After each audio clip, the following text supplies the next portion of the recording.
Alrighty, welcome everyone. I'm Teeaboo, and I am here on a new Monday, on a new month, for an old show. And I mean an old show on this channel about old shows in the world. We're bringing back Retro Monday OVAdrive, and today's the first day of it. We are going to watch the first episode, at the very least, of Yotoden, or Sengoku Kitan Yotoden, a 3-episode OVA coming out of JC staff in, I think, 1987 is what I had found. There's a bunch of misinformation about Yotoden.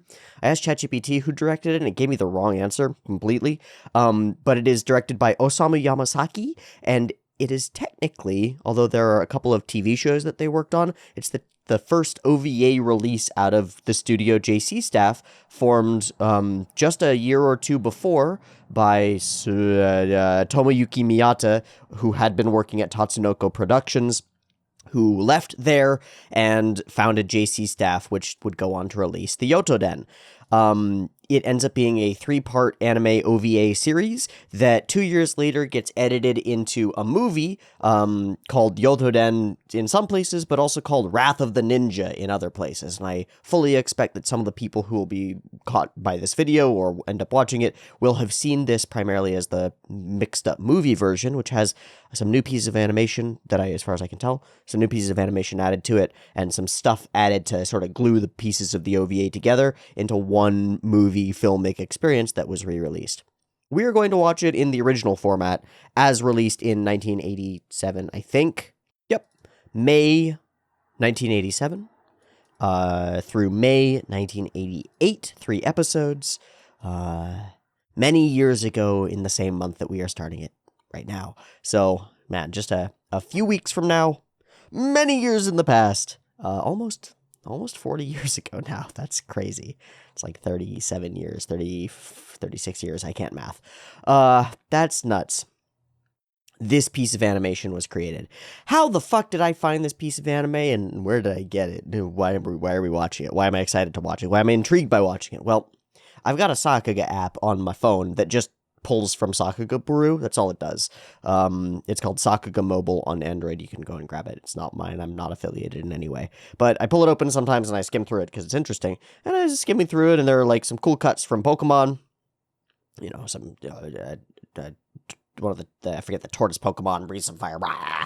And I was like, okay, that's cool, that's neat. And I scroll through it, and there are some cuts from the new Chainsaw Man, and I'm like, oh, I'll scroll past those. I don't want to see those. Don't want to spoil myself on that. Some cuts from the 1,000-year Blood War of Bleach. All right, fine, cool. These are neat. And then I see this set of cuts from a thing that I've never heard of that are like, whoa, those are interesting. There's some stuff moving, and there's this big explosion is like spiraling and spinning, and giant weird monsters. It's like, okay, that's exciting. When I looked into the thing, I found out that it was Yotoden, found out that it was 40 years old, and I was looking for something to bring back Retro Monday OVAdrive with. I've been sort of brewing on this and simmering and figuring it out and deciding whether I want to do it. And we ended Bochi, and that frees up Monday to some extent. And so it's like, okay, there you go. Yotoden it is. Downloaded the thing, have the thing, turn on the camera, ready to go. So, you've now heard the whole story of my experience with the Yotoden. I've seen, like, 2 cuts from this film, and I thought they looked really cool. And I'm hoping that we see some more cuts that look really cool in this thing. This is a ninja anime. So, jutsus, but also swords and blood and, blood and some violence and it gets likened sometimes to Ninja Scroll, the other hyper violent piece of media, but that's I think they're quite different from what I saw of Yotoden. I'm excited to see what the differences are. I haven't seen Ninja Scroll in a long time, but Yotoden looked really cool to me. It's a ninja story, something about Oda Nobunaga, classic Japanese mythology and folklore style stuff, historical drama folklore things around ninjas and samurai and ronin and all the shifts and changes and all these things. So that's what I know about the thing. It's directed by Osamu Yamasaki, who's done a bunch of stuff. The main character is voiced by the voice of Anpan Man. That's a piece of trivia that you didn't need to know. Just imagine Anpan Man being this brutal ninja. And I'm excited for this. I'm really excited. I think this is going to be a blast. I don't expect it to be amazing. I don't expect it to absolutely shock me with how high quality or how deep the storyline is, or even how incredible some of the action sequences are. I do expect there to be some really fun action sequences, some enjoyable imagery, some cool cinematography, and cool ideas being put forward. I'm interested in the character designs. That sort of historical costuming is always cool to me. And anything that breathes life into these characters is what I'm going to be looking for. Things that are unique or things that stand out to me. It's a show that's kind of about swords. It's kind of about knives or blades or swords or something like that, because there are like 3 demon blades or something like that, and there's a legend about them, and they can use them to cause great political upheaval or something like that. So it'll be interesting in some ways to compare and contrast this sort of a story against something like Kimetsu no Yaiba, another story kind of about swords, and about the people who use them, fighting against unholy enemies, and how different this ends up being, and how similar it might end up being too, to some of the more modern iterations and modern interpretations of, like, you're a heroic character fighting against the forces of darkness for the purpose of being and continuing to be, and you're trying to find your place in the world, and it's a bloody disaster out there, and what's your place going to be if you're a fighter in that kind of a world? And that's an interesting set of questions that have, I think, mythological ramifications for all of us. And so we'll see if this says anything interesting. It might just say, take the knife and chop up the bad guys a lot, and you'll win. And that'll be perfectly fine. So I don't expect great things, but I do hope for great things out of this piece of media. Let's give it a watch and see how many boxes we can tick and how much fun we can have with, 40 minutes of a 30-year-old anime series? Seems like fun. So I've got the Yotoden up and ready to go. There will be 2 versions for this, it being 37 years old or whatever. I don't care about redistributing it. I'm just going to redistribute it. So there will be 2 versions. You can find a picture-in-picture version with the video up in the corner, linked down there in the description, and a timer-based version up on the YouTubes. If you'd like to sync up with the timer-based version, you're more than welcome to do so. Just get your copy ready so that you can hit the button when the beep timer goes, and the beep timer will go here. Beep timer.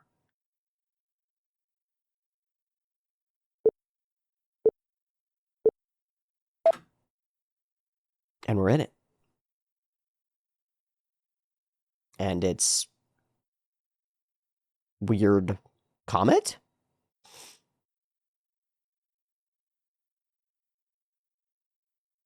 And screams. Oh, and burning houses. God, that fire looks great. Even blurry, it looks great. Oh, is that a monster? That looks like a monster. Oh, boy. This reminds me of the opening to Berserk. 98? 92? Whatever. Oh, Slither. God, that's a lot of dead people. God, that's a scary monster. Very much informed by, like, kaiju stuff.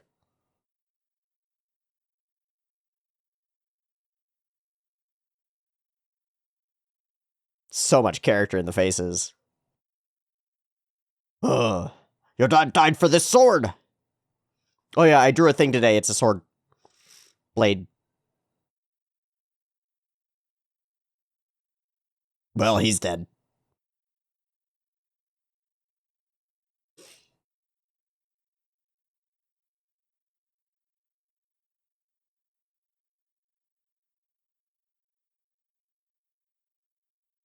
Get going, girl. Alright. Onisan is gonna go die against this monster bravely and nobly. Ah! Onisan! Oniue! Even better. Yeah. Dreams? Do-do-do! Mysterious Tales of the Age of Civil Wars, The Legend of the Sword of Sorcery. Sounds like a modern isekai title. I got teleported to another world, and all I had with me was the demon blade of three heads of super sorcery. Yeah.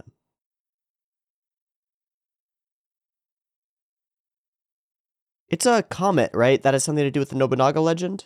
I don't know.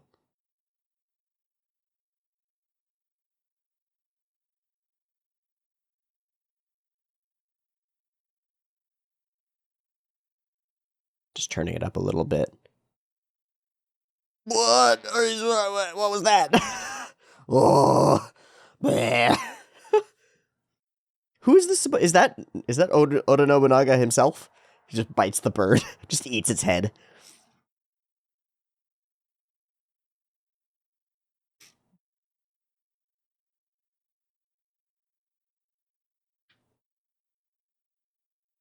You can tell that the treatment of the voice actors, the audio processing isn't there technologically. It's all at the same level. Like, the narration doesn't sound separate.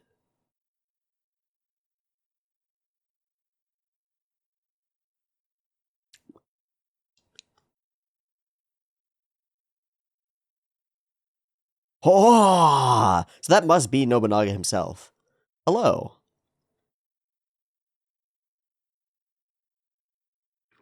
Oh,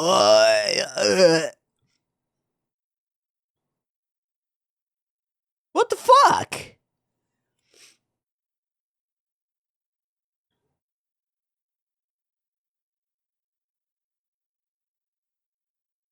Enormous comet, yeah.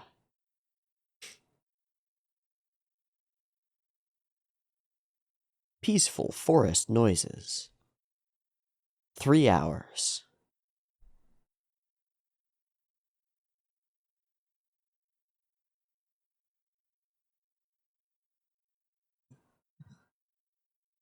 Time to reintroduce our main character.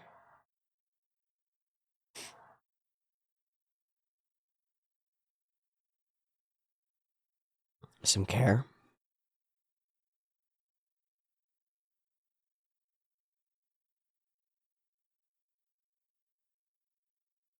Dragonflies. Perfect place for an ambush.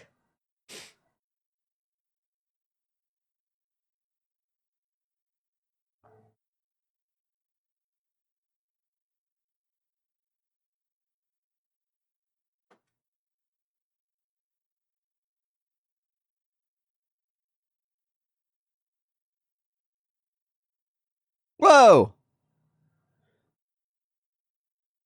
Yeah.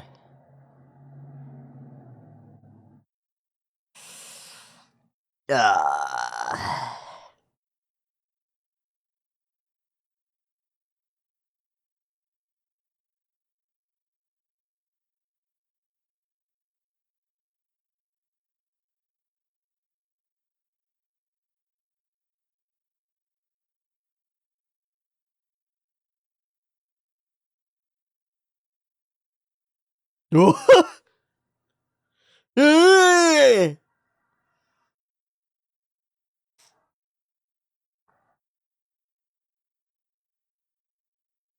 Oh boy.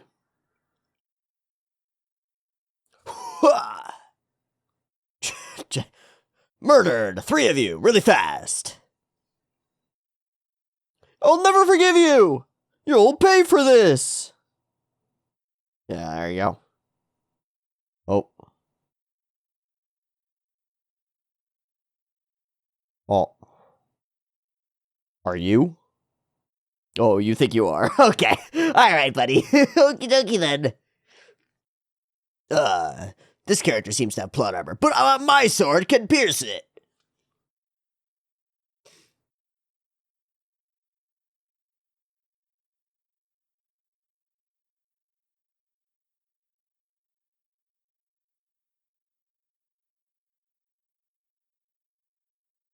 Huh? Red. Suge! Fucking sick, sexy ninja shit.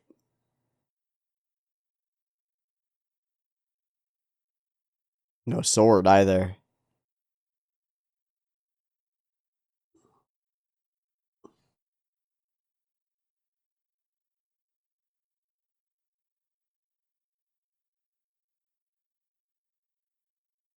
Fun. Huh.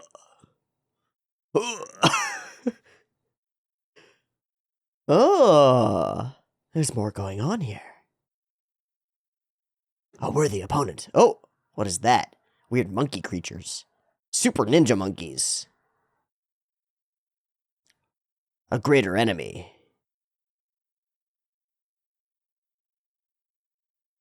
Flishity flashity flash.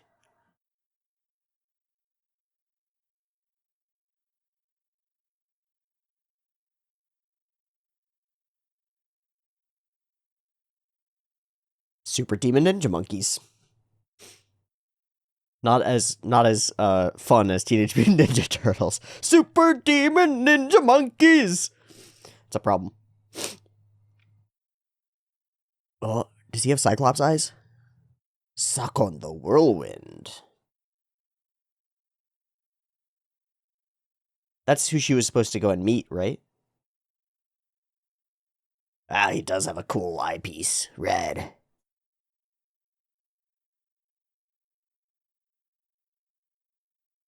What?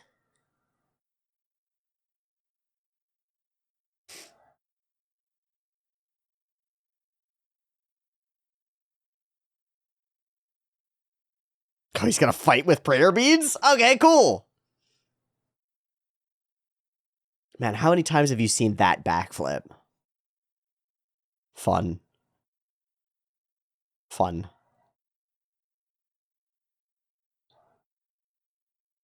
Ah, what's with the lack of arms?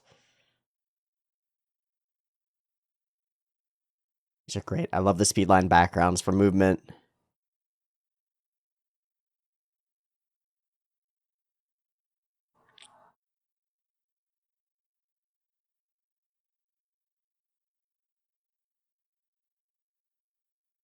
Oh, no. Oh, no. Is it just gonna regrow a head? No, it's just gonna keep fighting. Ugh. You need that blade back, man. Ooh, they move creepy. I like it.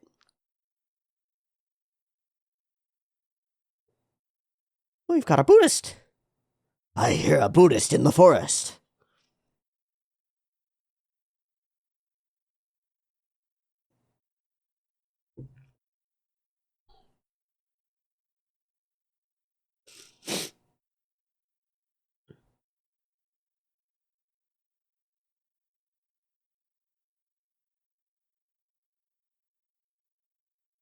Oh, nice. Oh, no.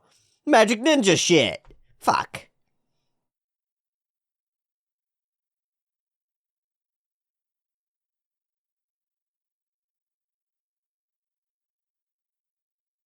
Hello, mentor.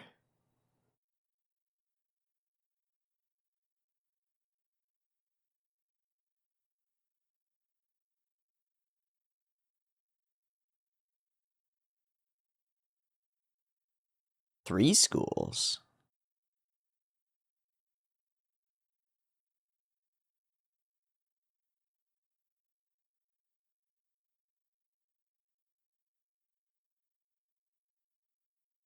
Okay. Okay.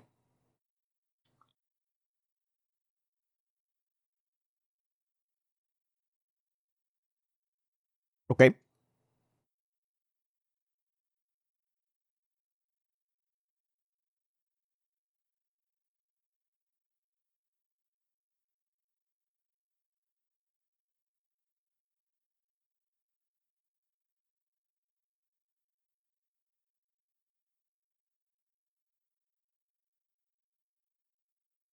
This dude's gonna fucking disappear or some bullshit. You should not have looked away. Oh, he's gone. Fuck.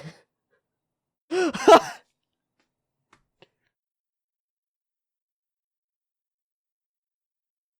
shadow. Hmm.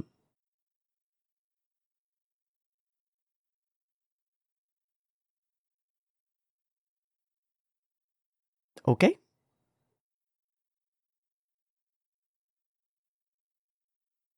Ah, each of them falls apart in a unique and intricate way.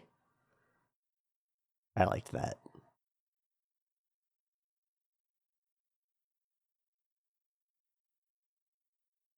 Holy shit, that's some armor.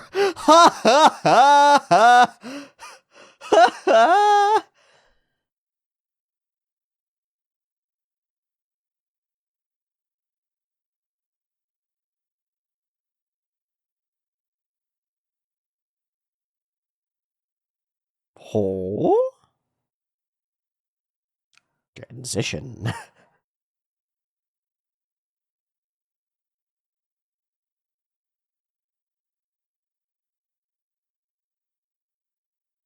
All the Buddha's broken.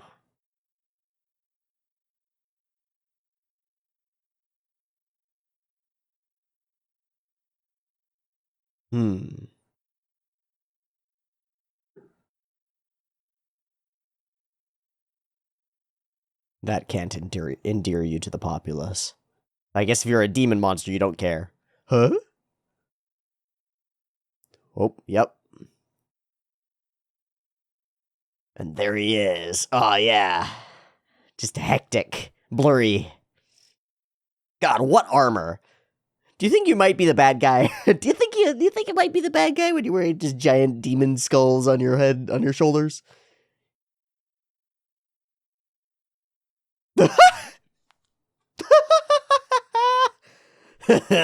What? What? So he noticed that they were up in the tree and decided to show his force by exploding a statue with his eyes? What the fuck?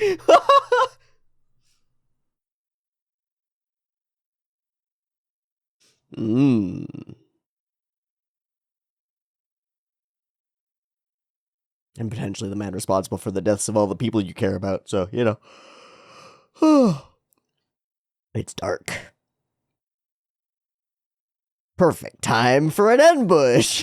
The whole episode is just ambushes.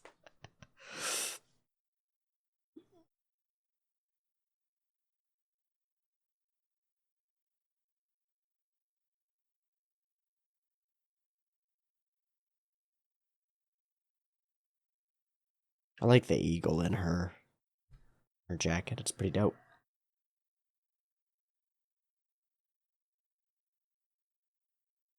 Well, my brother...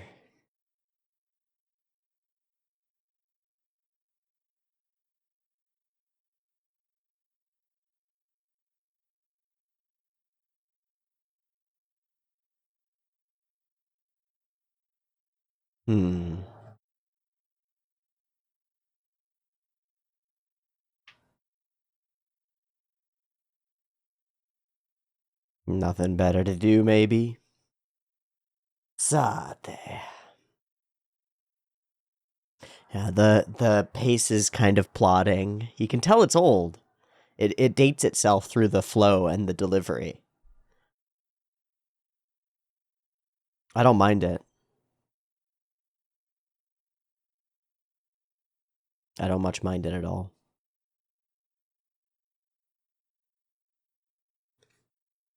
Oh. Oh. Here we go.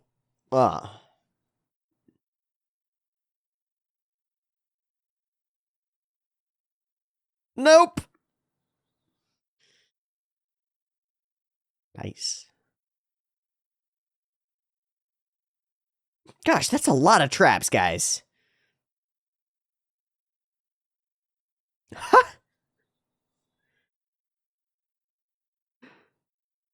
There's so much crazy ninja shit that can only be done in animation.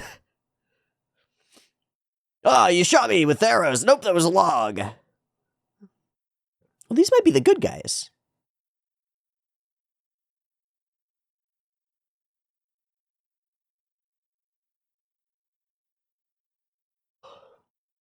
This is definitely a ninja clan. Yep.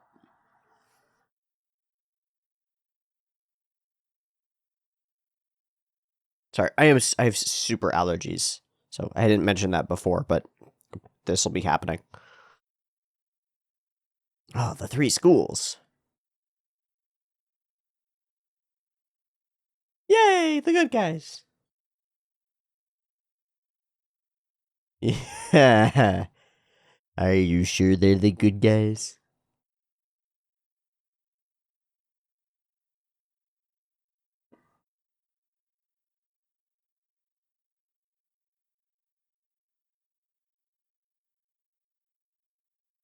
Oh, you are going to trust us that quickly, though. All right. Fair enough. I like that background. The comet looms large over everything.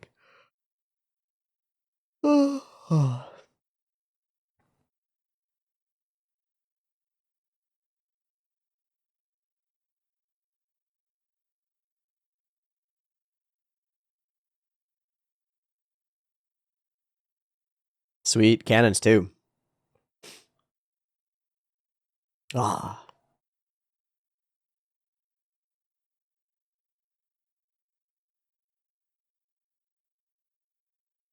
All right, well, that's a setup. Very small mountain. Very, very small mountain. All right, a lot of stuff established about the fortifications. Perfect for destroying it later. Very cool. Very cool. This is a peculiarly historical fantasy kind of D&D-esque kind of a vibe to it. I really like the vibe or the aesthetic so far. Again, I feel like the flow leaves something to be wanted, but the world that's being painted is really cool. Ninjas attacking you randomly, weird monsters and demon encounters, the advent of new technologies. It's pretty great. Yeah, lots of work going on. Also, some elements reminiscent of, like, Irontown sort of idea.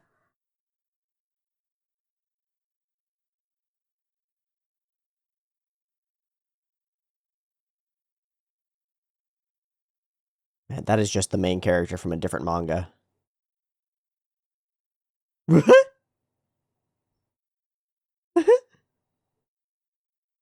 Oh, she thinks you're attractive. Cool.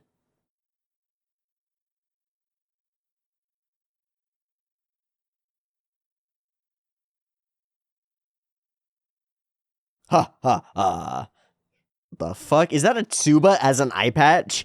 Is that what he's wearing as an eye patch right there? The sword hill? That's fucking sick. That's cool as hell, dude.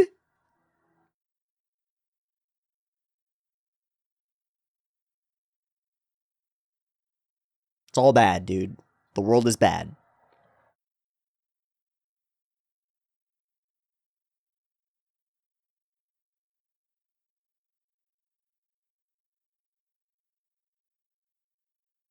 Here we go, lore. Sword lore.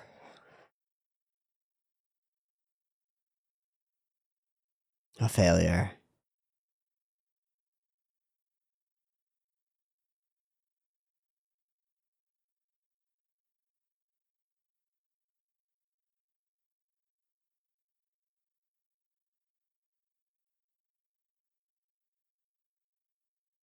Gosh, the hope. Do you? One of the three. Oh, it's the halberd. Okay. Oh, you happen to have a... Oh, interesting. Ugh.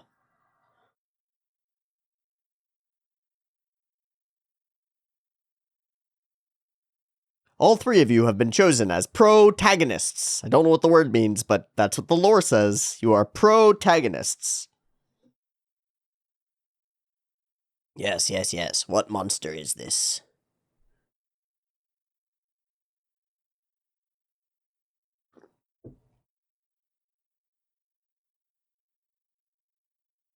Ah, we've put it together now. I believe that is correct. Not a great secret. Oh, fun, using the lamp in the middle.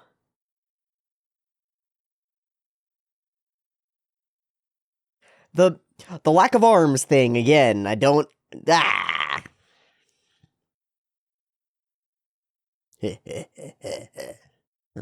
My quest for world domination is almost complete.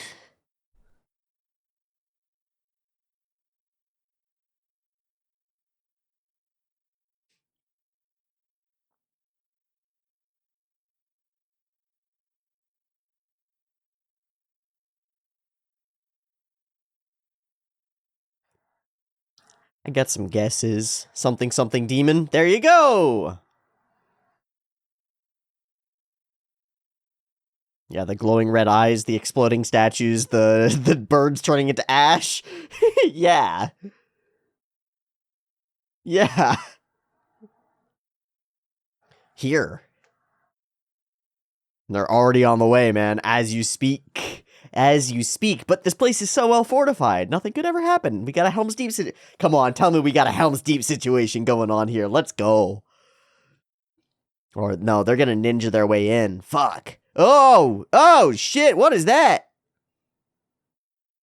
Oh, no, no, not the girl! Oh, no!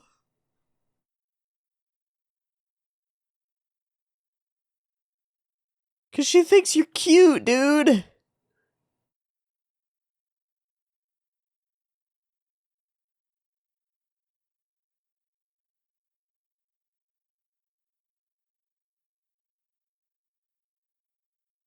Ah, now you're just gonna make her fall in love with you, man. That's not nice. That's not nice. Also, she thinks you're male, right? I think that is an issue here.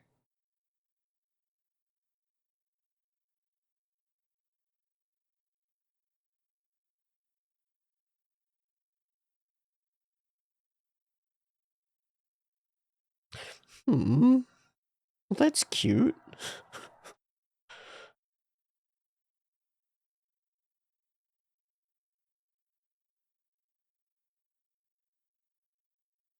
So much depth of despair in this character. That's one thing that the show has done really well so far. It's made that the survivor's guilt and the self-hatred and the failure, and it's made that really land. Even doing it in simple exposition, it still landed. All right. Uh-oh. Uh-oh. Yeah, what happened to Taichi? Oh, yeah, what happened to Sengoku? Oh, no. Oh, no, no! What the fuck is that? Oh, God, not the snippers. Oh, yeah! Let's go, ninja lady. What the fuck is that? What?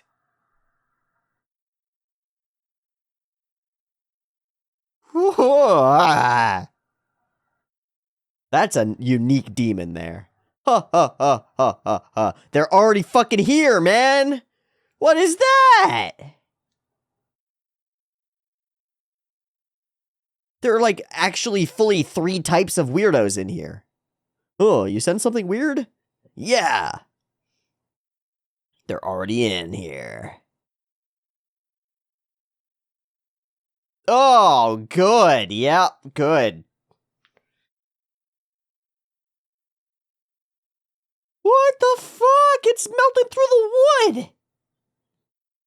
Yo, let's fix this shit, guys. Whoa! You are one creepy motherfucker. It is the special sword. It's got special powers. Ugh. Yeah? Yeah, it's glowing. It's doing the sting thing. Hey.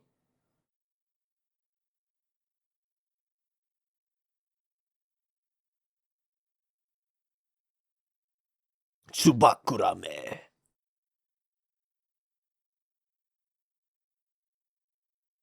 Oh, I don't want old man eye patch to get dead. Oh, he's gonna get gooped.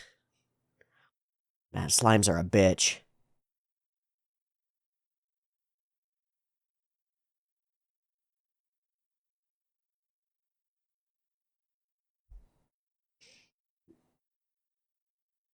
You gonna gather up all the people into one place so that they can all get murdered together? No! Did he get gooped? He's getting gooped.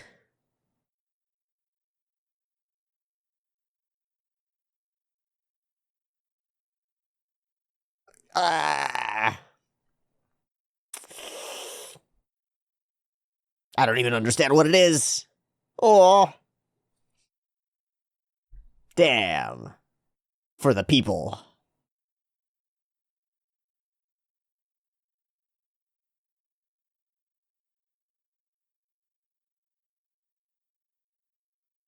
And where's the big monster? Uh-oh. Uh-oh.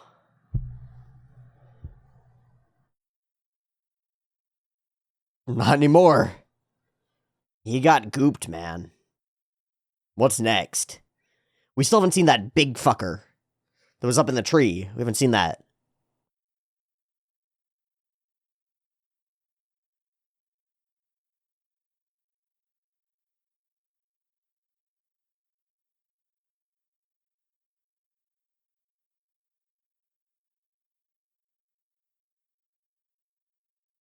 Ah, it's the same damn motherfuckers. Fucking crow-ass, wingless, bitch-ass things. Bleh. Creepy. Less creepy than the blue creature. Fuck the blue creature. Oh, there it is. Well, nice. He ripped its tongue out. Oh, he chopped its tongue off. Nice. Yeah, end that fucking thing. What?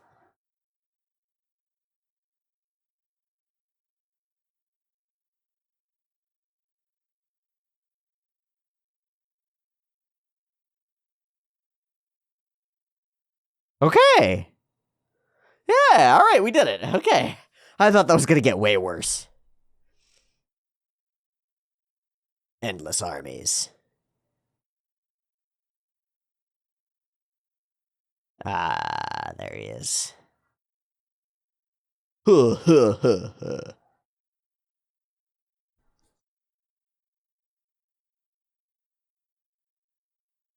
Ah, so ninja. Ah, so ninja.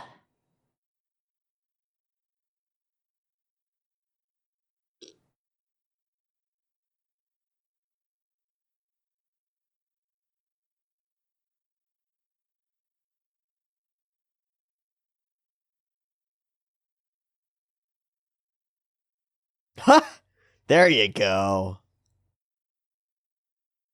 I'll tell you nothing.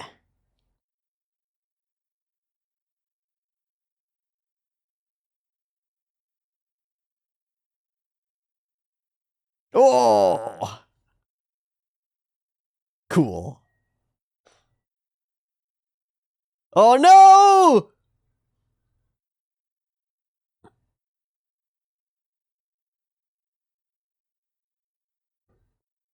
Oh!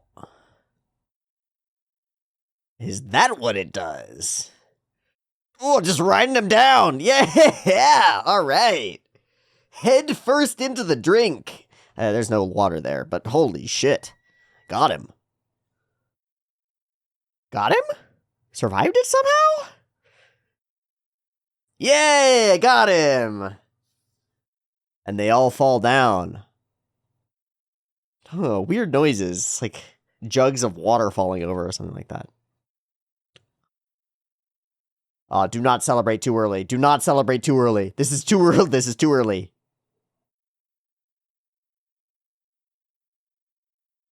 I still think you might be dead. Aw, this is very cute.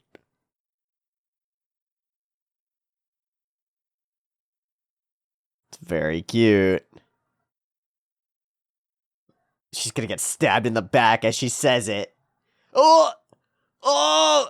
No! Tragedy! It writes itself! Oh, it's beautiful. No! Ugh.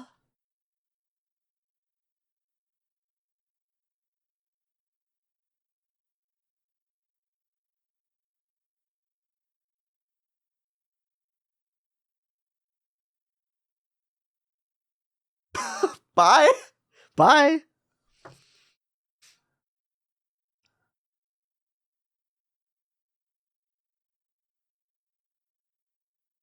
What is that? What the fuck?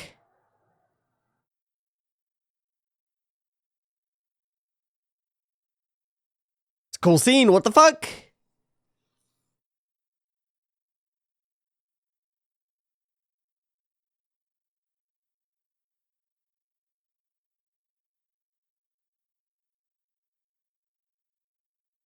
Oh, shit!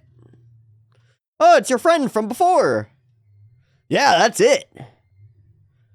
I didn't expect we would get there until episode 3. What? Yeah, that's a big monster, man.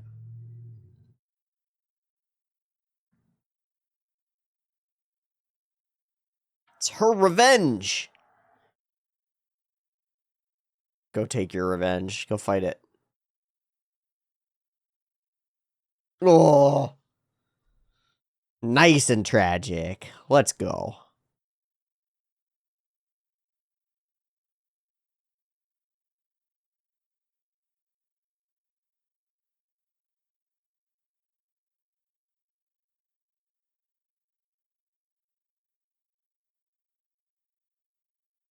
No, you sacrificed yourself. You saved her life. There you go.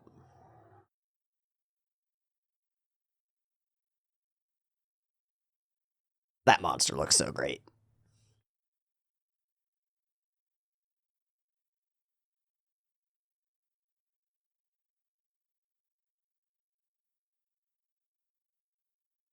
Oh, will that awaken the blade? Something about this rage and despair?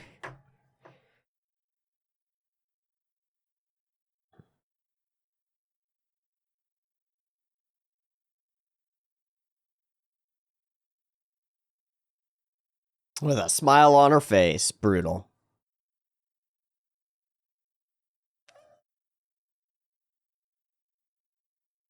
Oh, you're gonna get it. Oh, you're gonna get it. Yeah, ninja powers awaken.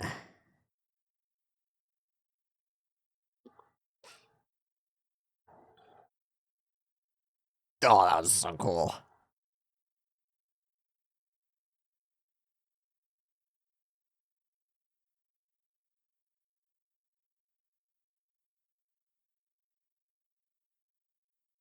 Whoa! Oh, what the fuck? Oh, oh, indeed.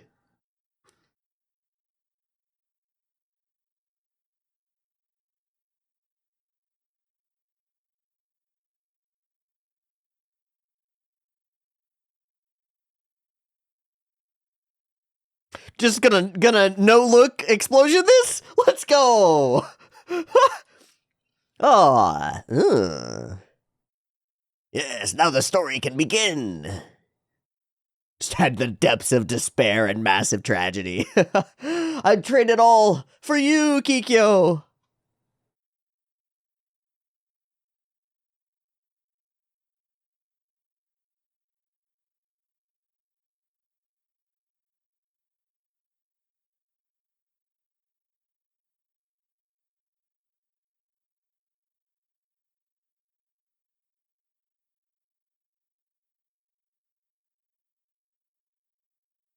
Rough.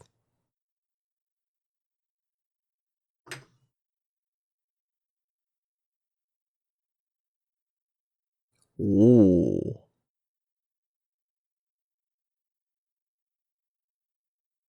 Ah. More enemies.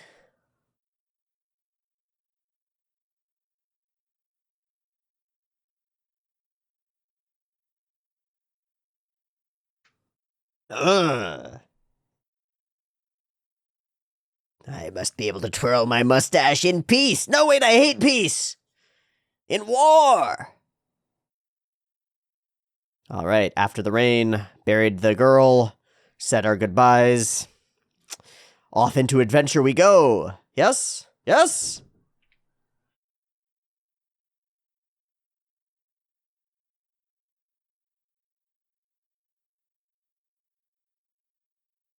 Yeah, let's be off.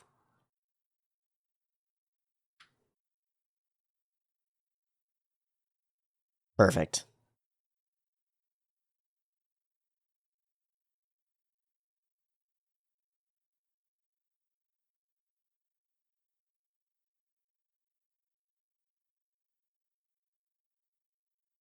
That's what I was wanting. Off to credits roll. Hey, that was fun. I think I can skip it. I think I'm gonna skip it. It is kind of groovy. Nope, I'm gonna skip it. Bam. All right, anything at the end? No. Very cool. I like it. I think it's fun. I don't think it's great. Like, great work. The greatest thing I've ever... No, I don't think so.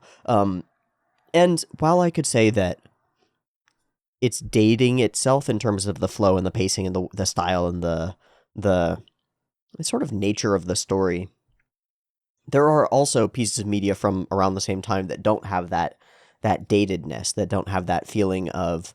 well, there are a few things. So I mentioned it early on when it happened. There's no differentiation in the sound design or the voice actors' sound. They all sound like they're all standing in a voice acting booth. They all sound like that. There's no processing done to them or even direction done to them to give each of them a different emotional vibe or to give each of them a different spatial sound or anything like that. And so it ends up sounding very flat as you go from character speaking to narrator speaking to character speaking to like Oda Nobunaga is dreamily speaking weird evil voices, right? And he just sounds like a normal guy.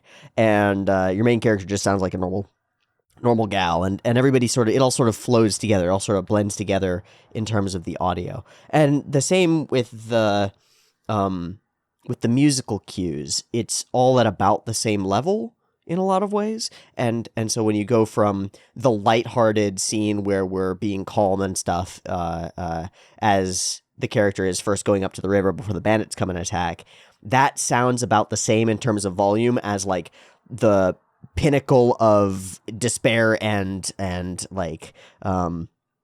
tension and fear and stuff as the fortress is getting assaulted by all of these different forces. There's like a lot less variance in terms of the emotional level of the music, and I think that's partly the processing, the like sound production of the music.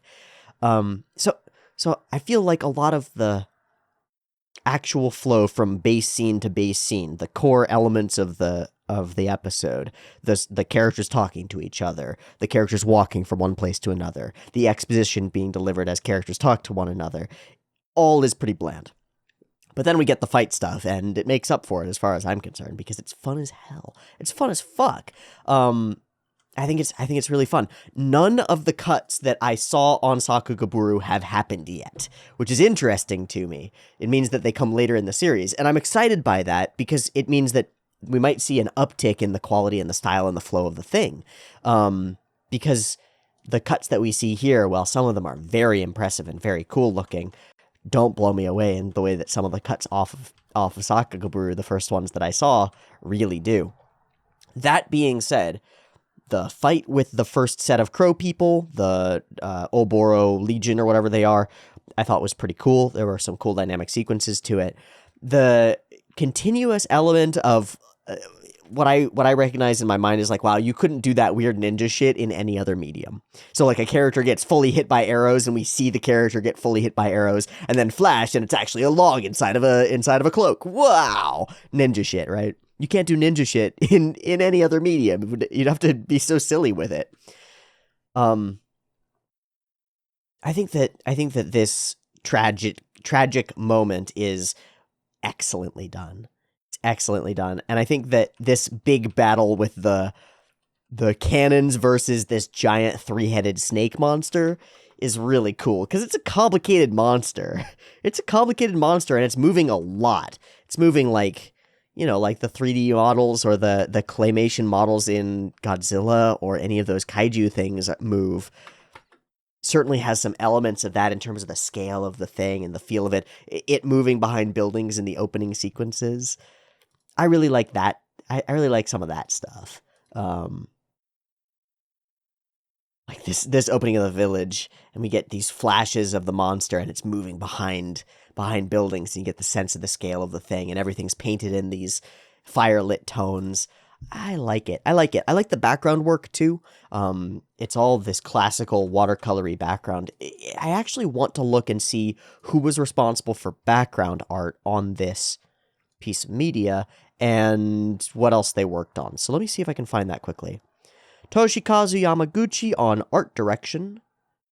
Senri Sagawa also on art direction. So let me look at Yamaguchi. Urusei Yatsura background art. A bunch of things I haven't seen. Well, it's got a cool feeling to it, I think. Here in this sequence where it's all fire and glory is one thing, but later when we get a lot of watercolors and a lot of these lovely landscapes, those backgrounds stand out to me as being very pretty. I don't like this variant of Oda Nobunaga as a villain. He's very silly to me. I find him very goofy. The mustache is quite goofy. The eyes glowing is quite goofy. The like evil things that he does just to be evil, quite goofy. Just stare at a statue and explode it to make a point. Very ridiculous. It's right on the edge of parody. You could go just a little bit further with some of those elements and it would be absolutely parodic. I think the implication is that this character is fully down for whatever evil demon shit is going on. A lot of the others don't notice it or are willfully ignorant. This character is fully aware and fully into it and down. So that's something. Comet. These are those watercolory landscapes, light filtering through the trees. I like the attention to detail, or the attempt at attention to detail, with wringing out the cloth and getting us into these tactile moments. I've talked about this in Kyoto animation shows a couple of times, but it works here too. I think that when you do something that we can empathize with as viewers, that we can mirror neuron into, because when I see this scene, I get the feeling of all the times that I've wrung out a piece of cloth. Dozens of times over the course of my life. You probably too. Washcloths, shirts, whatever, where you've wrung out a piece of cloth and you can feel the water on you, and you can feel the on your hands, and you can feel the torsion of the thing. And so there's this when you see that represented in images, represented in animation, I think that it triggers the mirror neurons in you that let you know what that feels like. And that, without trying to, without intending to necessarily, without maybe consciously or unconsciously on the part of the directors, the animators, I think that brings you into the character. It makes you identify with them or empathize with them. It's certainly the case that if you watch somebody like do a physical maneuver and you're familiar with the physical maneuver, you can mirror neuron yourself as experiencing that. And in the same way, if you see somebody experience a pain and you've got some kind of reference point for what that pain might feel like, you'll experience some of that pain. You'll empathize with it, and you'll see it and you'll feel it. So, for example, if you watch a character and another character grabs them by the arm and breaks their arm, and there's a crunch to it, and you see it on screen, it's like your monkey brain imagines that's my arm, and what would happen to me if that were being done to my arm. Ow, that would really hurt. And you sort of imagine a facsimile of what that might feel like, and in doing so, you empathize with the character on screen. So that kind of little stuff, I think, brings us into the character. I think it sets them up. There's some cool understated gender bendy stuff here. It's super understated. You've got this female character who's nobody ever really questions it afterward, is part of the interesting thing. Nobody questions it. Nobody's like, oh, you're actually a girl pretending to be a guy. Even though it's repeatedly, it's kind of obvious, I think, to me. And I think that maybe the bandits indicating like, hey, kid, otherwise we'll have some fun with you, indicates that they're aware that this character is female.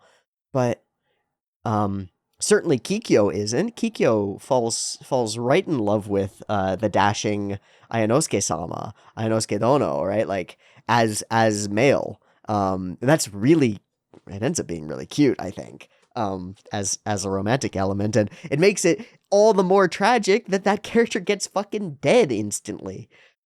But it's an interesting element that I think is understated all throughout and pretty cool. I love that the characters immediately fight each other. He's the boss of some vagrants and some jerks, some douchebags. And immediately the legions of the bad guys are here. They are creepy looking. They are creepy looking. I don't know why we do this weird fade here. That weird fade there. I don't understand. It's just to show like one element, one side of them, and another group of them, but it fades across in a weird way. So I don't know. They don't have arms, and then they have arms and like wing flaps. What is with that? What's with that? I don't know. This guy's great. I feel like I've seen this character or characters like him parodied like a million times. Oh, yes, now I am here, and you will all die because my master has ordered me to. just perfect. I also feel like I've seen this exact style of backflip thing, right? Character slams a weapon in, and the other character dashes back and does a couple of handsprings back. Bam, boom, bang, boom, bam. Gives us some panty shots in the meantime. No sweat. I feel like I've seen that a dozen times. It's cool. I like it. I also really like this. There's this moment in this sequence that stands out to me immensely, and it's where the claws sort of frame Ayame, frame Ayanosuke Ayame, whatever you want to call her. As we spin around here, rah! We hold on that for just an instant, and then it covers over.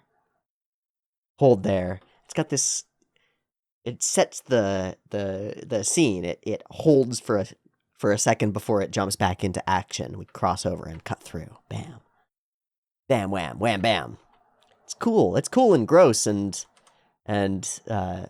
violent, and the action is it's snappy and then it's gone, and then it's snappy and then it's gone. I really like it. I like the speedline backgrounds too. Those who've been watching the channel for a long time know that I've got a particular thing for speedline backgrounds. And I like them when they're used in transformation sequences, but I also really like them when they're used in action sequences and fights like this. It's amazing how much you can fake, how much motion and how much flow and how much stuff you can just completely fake by using speedline backgrounds and cutting tricks and editing tricks. It's quite cool. So, what's the idea here? Sliced across. Shock.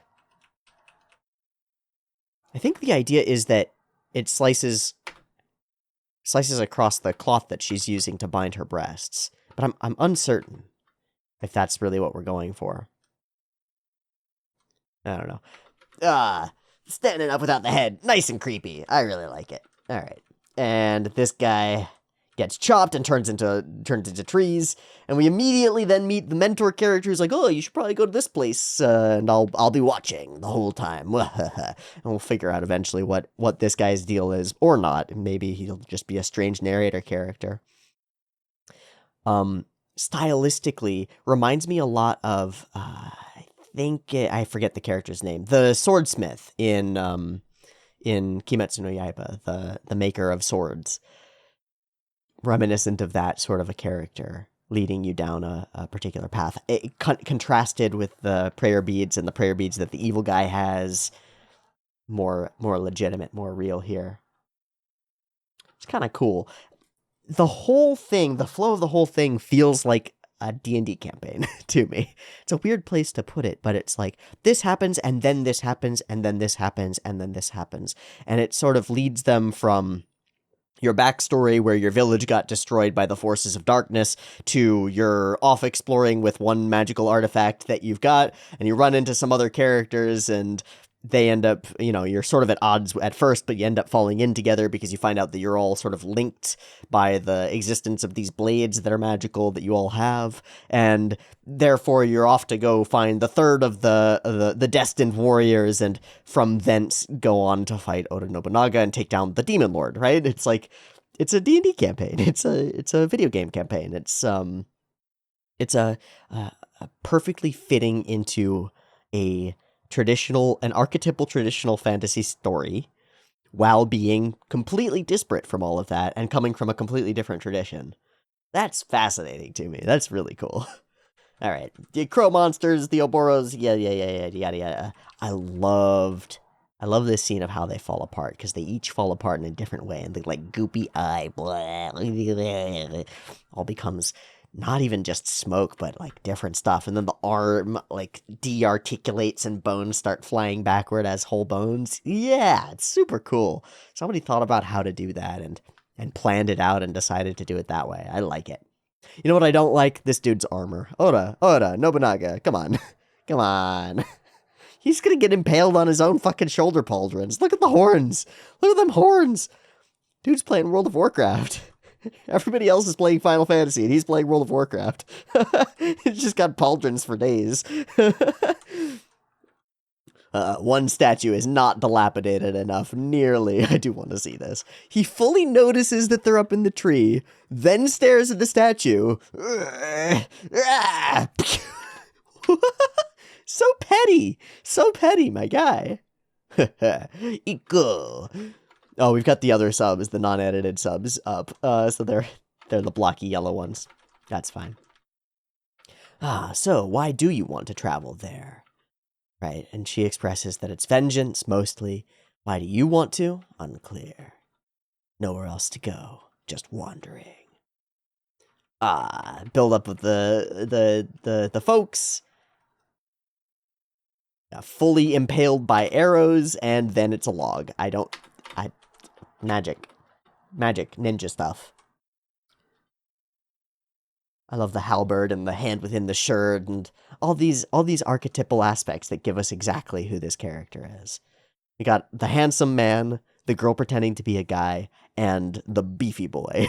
And those are our squad. That's our squad. It's perfect. I like the little montage through Walken territory. Again, the comet looms large above everything, but you get these misty backgrounds where everything sort of fades into lack of clarity. Ethereal. Unlike the blocky, big wood and steel and stone of the fortress. It's really cool. I love how these cannons look. I really think that they're cool. It's a big Chekhov's gun style setup. I love that the chains are, they don't really appear, and then they appear once it drops past. It's a cool angle choice. And then so is this. Gives us a sense of the scale of the fortress. We're way up above on the tops of the walls. Huge battlements, right? Big space. Bam, and you're into the new location.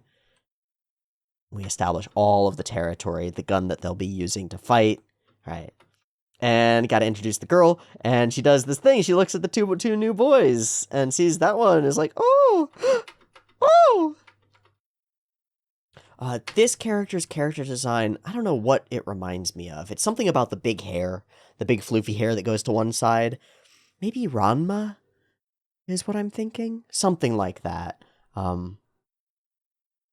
But that's our setup. There's Kikyo, and so we get some emotional stakes generated here. That's exactly what this is for, right? To step away from it and to be really cynical about it, this character's purpose is to die. That's what Kikyo is here for, is to pull at our heartstrings and then die. And pull out a little bit more of the background and the internal world of Ayame onto the screen so that Ayame gets the chance to tell the story about the brother. This character's here to die, and she does a great fucking job of it. I think she does a great job. I think her part in the tragedy is excellent. I love this dude's design. I love the Tsuba as an eye patch. I love the big beard. He's like Ninja Santa Claus. I love him. I love him. They all just happen to have the super blade swords of doom. All right. Oh, come to think of it, somebody said something cool about this sword. All right, man. All right. We just happen to all be together. The D&D party happens to run into each other in a particular tavern in a particular town. And the evil is already lurking. And that motherfucker. Ah! I thought we were going to do something straight up and simple where this monster just eats her, and that's our bad times. Instead, we do some storytelling. Do some real nice storytelling here. And I think it's good. I think it works really well. It's a perfect flip of the classic death flag. The classic death flag is rapid character development for a character who's about to die. A flip side of that is rapid character development for your main character, speaking to a character who's about to die, generating an emotional connection by telling them the main character's story. The main character doesn't die. The character they've told their story to, who's empathized with them and created this emotional bond, they die. That's just right. That's just right. It's a cool way to mess with it. There's no doubt in my mind at this point in the show, I think, that Kikyo dies at some point, right? Like, she's here for the purpose, or at least put her under threat, make her a hostage, do something like that. We get this empathy between these two characters, and Kikyo is unable to express how she feels, that she loves this person, right? Has fallen for him, for her. The Night Watch getting murdered and nobody noticing, I think, is a great touch. I think it's a great way to do it. I love that this one lady is just doing her sewing, and she's already a ninja. I wish there was a little bit more of that, more of like all the people in this village are actually secret ninjas, almost like at the end of Hot Fuzz where all the grannies have guns out and stuff. All the people in the village are actually super ninjas, and they're all like fighting off and protecting their homes. The one element of it is certainly cool. This motherfucker creepy. I don't like it. I don't know what the fuck it spits at her. I don't like it. I don't like it at all. I don't like the goopy thing. I don't like the cannibal monster thing. I don't like no part of it. It's real nice and creepy. And we discover that the blades do kill the demons, which is great. All right, some sacrifice. A son watching his father die in order to save the rest of the village, and then everything goes to shit real fast because the big monster is here. I guess it's not related to this thing. This thing is just creepy. It's a creepy spideroid, like, but he gets it. All three of the blades work. Your boy is here. We charge up here. We fight the guy. He's very confident. I thought this was a very cool moment. Very cool spatial logistics, fight planning. He knocks the board out, and so when she lands on the thing, it snaps through. You fool! Wagemono! But then, the whip, the string, the rope, and he takes it head first. Ah, I thought you were going to die. And she almost gets to tell her. And one last gasp.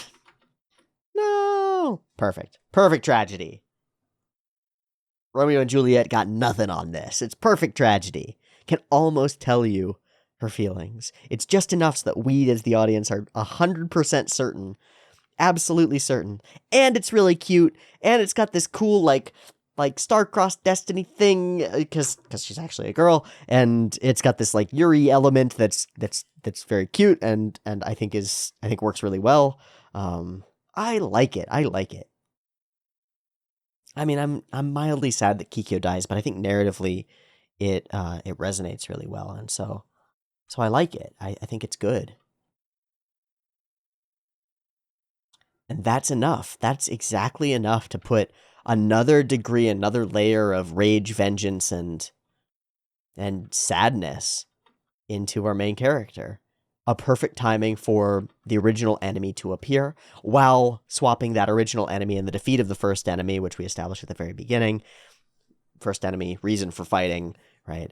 Reason for retribution. Now she has another emotional stake. It's not just the brother, it's Kikyo as well, and this will keep happening as long as Oda Nobunaga continues, so all our characters are morally and ethically aligned to oppose Oda Nobunaga no matter what, and they have to move in that direction no matter what. The monster moves, they look so great. It looks so great. Please put me down and go fight. Oh, brutal. And finally lost, finally dead. Nothing to it but to do it. Go and fight the monster. What are you gonna do? Gonna leap at it. It's a cool run. It's a cool jump. Do you want to see this? Slices through, slices through, slices through. Flashes, flashes. Oh, the whole thing blows up into lights. Big explosion. Everything shatters. All the rock around it shatters, and she gets blown, buffeted away. And it writhes in flames behind her. And she does a full cool guys don't look at explosions. Stands up, job done, walks away. Beast.